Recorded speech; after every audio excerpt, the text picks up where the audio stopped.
Greetings, dear ones. My name is Drax16 and thank you for clicking on this video. So today I wanted to talk a bit about natural disasters, like hurricanes and floods and earthquakes and tsunamis and things like that. Because sometimes even some of God's true children can wonder why God would allow this or that to happen. So if you have doubts about God, if or you may not even doubt that there's a God, but maybe you doubt that God cares about humanity, whether he's really evil or not, whether he's evil or good, with all the suffering that's present. Well, I would say that first of all, the Bible, the people who die in hurricanes and floods and all that stuff, they're not innocent. So I hope you don't think that God is allowing innocent people to die because not one of them is innocent. The Bible says the wages of sin is death. A wage is something that's given to you for doing something. So if you earn your wages at your work or whatever, you're getting money for what you've done. So the natural wage of our sin is death. So we all deserve death. And the Bible also says that all have sinned and fallen short of the glory of God. So we're all sinners and we all deserve death. Not just physical death, although that is part of it, but we deserve spiritual death too. And until you understand the fact that we all, even me, I'm not saying that you guys are all sinners and I'm the one who's not. No, no, not at all. I deserve to die too. I deserve to go to hell too, because that's the wage of the sin that I've committed. So, I forgot what I was going to say. Anyways, natural disasters, maybe I'll remember it later on in this video. But, you know, was God in control when those two planes ran into the World Trade Center towers? Couldn't God have done something else to punish so many innocent people? God could have totally stopped that terrorist attack from ever happening. And you know, regardless of what you believe about 9/11, whether you think it's an inside job or not, regardless of that, isn't God capable of turning those planes onto some other path to where they never crashed into those towers? Was God in control when those two planes struck the towers? Of course, God was in control. So then why did he allow it? Well, it's like this. It's like an ant who is crawling on a carpet. And, to the ant that's crawling on a carpet, it it just looks like a bunch of gibberish. It just looks like, you know, that there's no rhyme or reason to any of these threads on the carpet. But if you look at it from our perspective, of humans' perspective, we can see the intricate,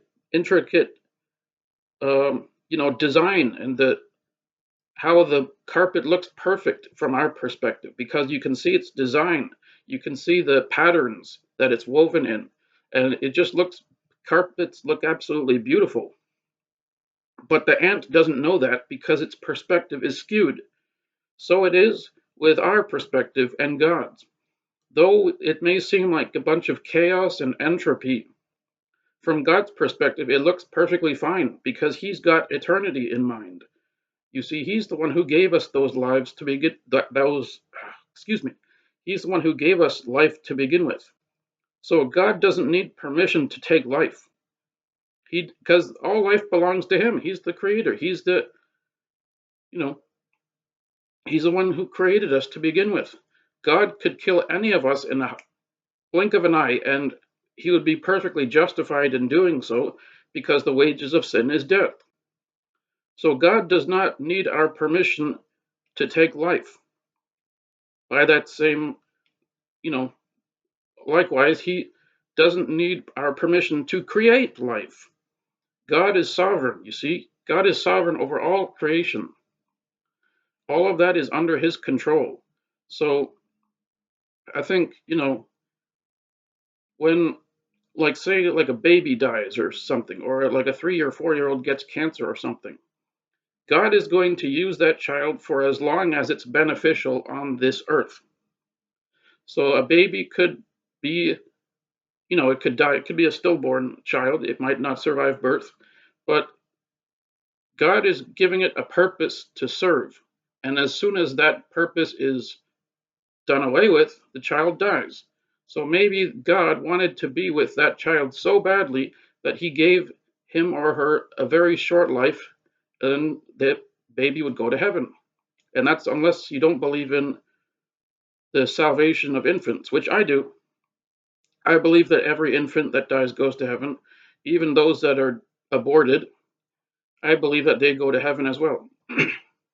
That's not a biblical belief, though. That's just my own personal conviction. And I may be wrong, but that's what I have thought about and prayed about. So I believe that the soul of every, and they do have souls, by the way, because the Bible says in, what is it, Psalm 139 or something like that, where it says that God created David in the womb of his mother. So that thing that's within the woman was human before it was born. So that comes against all the pro choicers who say that it's part of a woman's body. It doesn't belong to the woman. The life belongs to God. But anyways, um, God does not need permission uh, to take life or to create life. He does that all on his own. He says in his word that whatever pleases him in the heavens and the earth, he does. So rather than lamenting and rather than being in awe about how God could kill thousands of people in an earthquake,